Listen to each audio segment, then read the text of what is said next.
First, I'd like to start with Salam Alaikum. Salam means peace upon all of you. My name is Mohamed Ibrahim. I'm the Deputy Director for CARE Minnesota. And CARE Minnesota stands for the Council on American Islamic Relations. And actually, I will be a first-year law school this upcoming fall at St. Thomas University.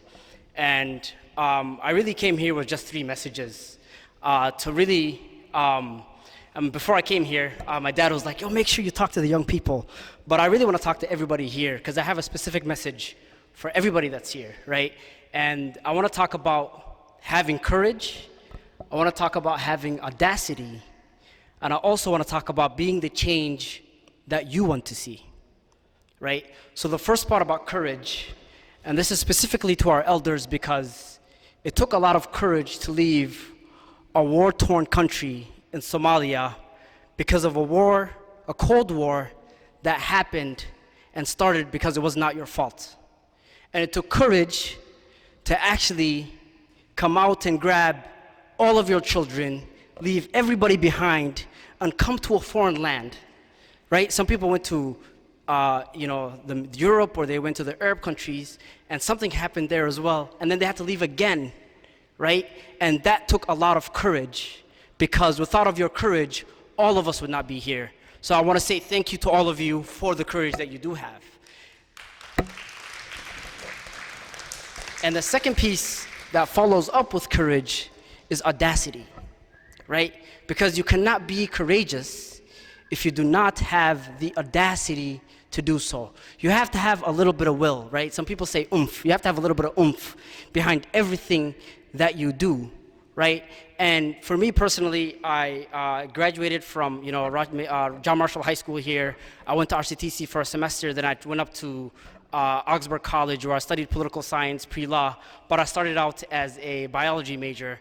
And I had this big dream of being an anesthesiologist, even though that was like against my bone, but my parents were like, do whatever makes you money, and that's what's supposed to make me money, right?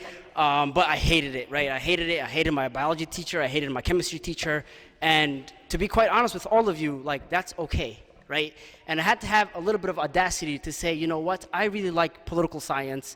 I talk about it all the time. That's what me and my friends disagree with. And I ended up switching majors to study that. And coming out of that, I worked for Hennepin County for a little while. Then I came down to Rochester, and I worked at Mayo for about 5 years. And I ran the research of operations. Did research operations at the Research Innovations Office at Mayo with the Department of Lab Medicine and Pathology, and I grew the program to about $8 million or so. And during my time, I remember that the last administration, they came out with a Muslim ban. And that Muslim ban meant that if you believed in Islam, just a religion, a faith, because of the faith that you have, you cannot enter this country. And it affected all of us. Right? It affected my mom, who was coming back from Somalia and had to be questioned if she had any terrorist ties. And my mom works at IBM, like she's just chilling, she's not doing much, right? But they put her in a room for 2 hours just questioning her for no reason. She's an American citizen. She was just visiting my grandma, who was about to die. And after that trauma, she had to come back here and she was stopped for how many hours at the airport?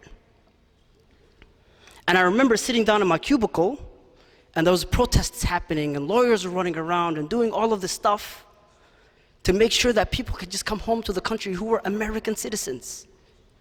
American citizens, just as American as apple pie. Right? And I was sitting behind a cubicle. So I had to have the audacity to say, I can't do this anymore. So I actually left my job to take a big pay cut, because Mayo pays kind of nice, right? To go join CARE Minnesota, who fights Islamophobia and does a lot of this work to not only advocate, but also provide free legal services to Muslims that face racial and religious discrimination, right? And we had this pandemic that happened right when I started that job.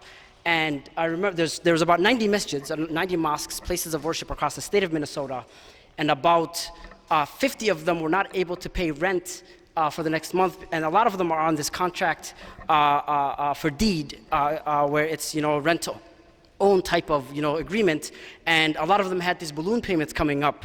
And even though there were tenants in the building for 10 years and they were in the middle of a pandemic, and we did not know if PPP was coming, because PPP is a big deal, and a lot of the business and religious community really appreciates it.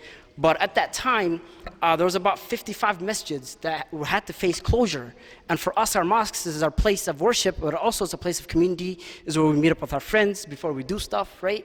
And we worked with the Minnesota Council of Nonprofits and Propel, and we're able to get $200,000 to keep 45 mosques open, at least through the pandemic. And that's also a place where we get a lot of our information out. Right? A lot of people that are here probably came here because there was an announcement that was made at the mosque earlier today, right? It's a place where we distribute a lot of our information, right? But yet those places gets bombed in Minnesota. There was a masjid that was bombed in Minnesota in 2018 in Bloomington. Think about that. Here, Minnesota, a mosque was bombed. And since then, there's been countless of mosques that were defaced. Places of worship, right? And there are bills in the Senate, and there are bills in the House that say, we just want to end hate. We want to stop hate at the legislative process, right? But in order for us to do these things, we have to have the audacity and the courage to do that. And to you young people, the change can happen with you. You can be that change. And the reason why I say that is because the biggest mistake that the devil plays on us is he tells us that somebody else is supposed to do this for you, and we believe him. Somebody's supposed to go to school for you. Somebody's supposed to take care of your bills. It's somebody else's problem. No, guys, this is our problem, right? This is ours to fix. And if we cannot see this change, then we have to be that change. We have to put matters in our own hands. And I said I'm going to speak to everybody, right? And I want to remind our people and the young people that most of the people that sit on the stage right now work for you. They are the employees of you. You pay taxes, right? How many people like candy? Right? A lot of us like candy, a lot of us like shoes, a lot of us like clothes, but we pay taxes. And those taxes get redistributed to fund what happens to us. And our legislators make those decisions, right? And Senator, not to call out you out or anything like that, but you came in negotiating the tax bill, right? Right? And that's what you were doing before you came here, right? With Governor Walz, right? So those things matter to us because it affects where you're going to go to school, how you're going to go to school. Redistricting is coming up soon. This is where they draw the lines of where our kids can go to school and who represents us and all of those things. But those things matter because it affects us all directly. And if nobody on the stage is doing their job, you have the power to take them out, and you also have the power to change them, right? And I want to remind all of us that the power at the end of the day is in our community, right? And I'm an activist as well, and I've been, I organized maybe 90% of the protests that you've seen in Minneapolis with the George Floyd and the pandemic and all that stuff and blah, blah, blah. And the reason why I say this is because some of the things that we talk about is, I don't want to see parents burying their kids before kids burying their parents. And a week ago, we saw another parent bury his kid. And you, because you all pay taxes, right? You have at least the privilege or the right to ask, well, how did that happen? And we're not seeing any type of transparency, right? And because we're Somali, that does not mean we're immune from that stuff. Ishaq Aden died in Egan, got killed by 90 police officers. We have no answers. Dulal Eid died December 30. Somali man got killed in a gas station. We still don't have any answers. How did it happen? What? We don't have any answers. And all of these things matter to us because if we don't do anything about it now, we might have another kid who is buried by his parents, and another parent and other family that don't have any questions. Right? But That's just one part.